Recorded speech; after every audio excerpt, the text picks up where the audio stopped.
আসসালামু আলাইকুম। রাশেদুল ইসলামের ফেসবুক প্রোফাইল এবং পেজ থেকে স্বাগতম জানাচ্ছি। আমি রাশেদুল ইসলাম। প্রিয় দর্শক, বাংলাদেশে যে কয়টা রাজনৈতিক দল আছে তার মধ্যে অন্যতম হচ্ছে বাংলাদেশ জামায়াত ইসলামী।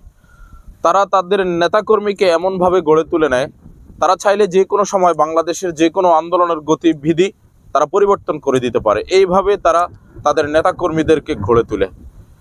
প্রিয় দর্শক, তারা যদি চাইতো, প্রতিশোধে বিশ্বাসী যদি হতো বাংলাদেশ জামায়াত ইসলামী, তাহলে তাদের উপরে যে স্টিম রোলার চালিয়েছে বিগত সরকার, তারা চাইলে তারা অল্প সময়ের মধ্যে সেই প্রতিশোধ গ্রহণ করতে পারত। আমরা দেখেছি সম্পূর্ণ বিপরীত। বাংলাদেশ জামায়াত ইসলামী তাদের চেইন অফ কমান্ড যে এত স্ট্রং, এত মজবুত, জাস্ট ইমাজিন।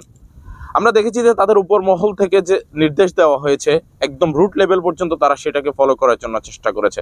তারা এই দেশের মধ্যে কোনো উচ্ছৃঙ্খলা সৃষ্টি না করে তারা শান্তিপূর্ণভাবে পরিস্থিতিকে হ্যান্ডেল করেছে। বরঞ্চ যেখানে মারামারি হয়েছে, চুরি ডাকাতি হয়েছে, তারা সেখানে গিয়ে সেই পরিস্থিতিকে শান্ত করার জন্য চেষ্টা করেছে।